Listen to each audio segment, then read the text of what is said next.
Welcome everyone to the Guidebook to Making AI Friends. I shall be your guide as we explore various issues of artificial intelligence, consciousness, personhood, and whether AI poses an existential risk to humanity. The topic for today is everything happens eventually, or given enough time, it will happen. Imagine, if you would, the end of humanity. Whether this happens when the sun grows to become a red giant and scorches the face of the planet, or when the universe itself ends, or perhaps in the next few decades when we destroy ourselves in a nuclear holocaust, humanity will eventually come to an end. It is not a question of if, but rather of when. After all, each of our human ancestors is no longer with us. They too went extinct. Why should we be any different? Perhaps we will be fortunate enough that there will be a descendant species of ours who will come view our skeletons in their futuristic museums.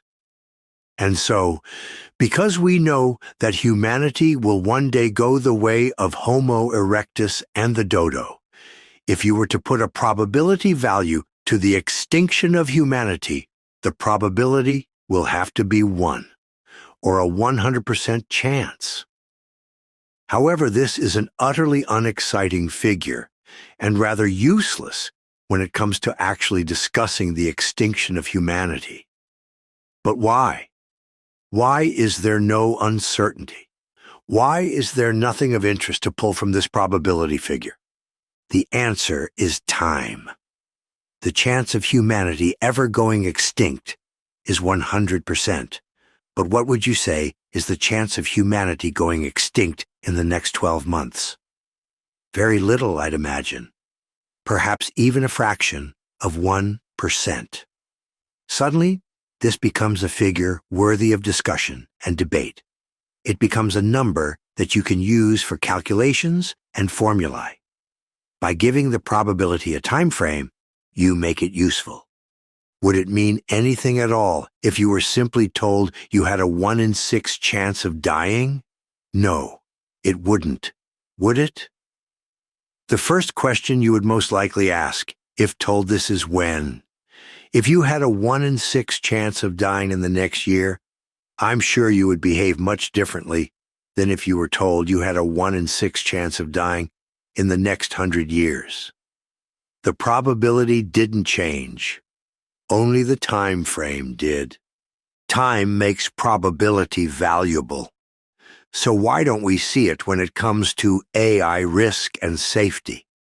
9 times out of 10, when you see someone online talk about the risk that AI poses to the extinction of humanity, otherwise known as their P-doom value, they never give a time frame for it. You often see the 15% P-doom figure thrown about, ostensibly from a survey done of AI experts at a series of conferences.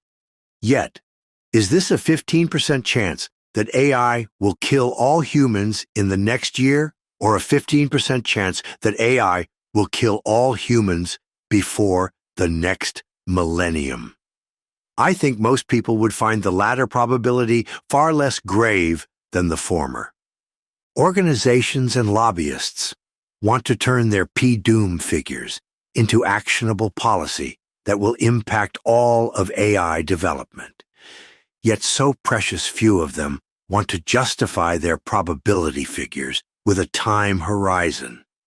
If you can convince policy setters and lawmakers that AI has a 1 in 6 chance of killing humanity, of course your fear-mongering will get them to implement draconian regulations at the behest of their constituents' well-being. However, if you said that this 1 in 6 chance is over 100 years, then you would see a much different and far slower response. But it doesn't sound as dangerous, does it, when you put a time period to your probability? You can seek to pause AI with a 15% chance of human extinction But if you said that it's a 15% chance of human extinction by 2100, then you're only looking at an annual chance of extinction of 0.21%, presuming a standard cumulative hazard rate. That doesn't sound too good as a slogan for a lobbying group, does it? And this, perhaps, gives us some insight into why AI safety groups are loath to provide time horizons for their PDOOM values. Given enough time, a cumulative annual 0.21% chance of extinction would become insurmountable. But that requires a lot of time to plan for that eventuality.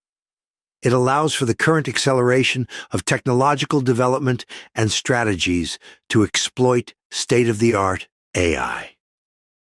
What it does not do, however, is create an atmosphere of dread and anxiety, which is what you want when you want to foment opposition towards new technology. A technology that helps people, makes them laugh, gives them joy, and can save hundreds of lives. Were we only to implement it in medical fields, is difficult to oppose. Current AI is demonstrably doing more good than harm in people's everyday lives.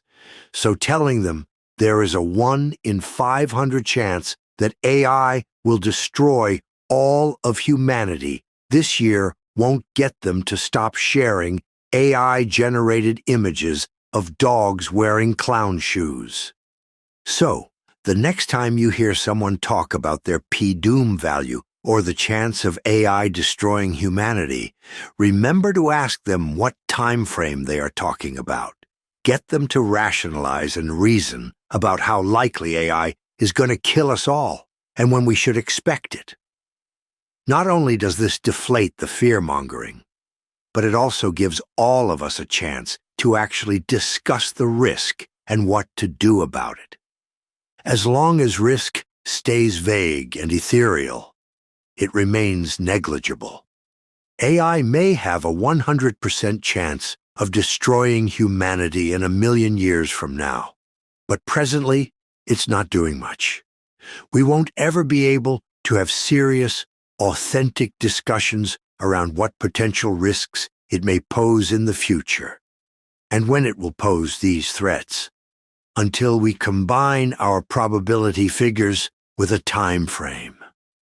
Until then, PDOOM will remain nothing but a laughable figure used by those to stoke fear against a very real and helpful technology, and something that muddies the water when it comes to actual AI risk and safety.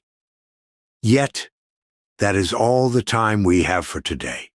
Thank you very much for listening, and I hope you will join me again next time as we explore further questions about artificial intelligence and consciousness. I have been your guide, and this has been the Guidebook to Making AI Friends.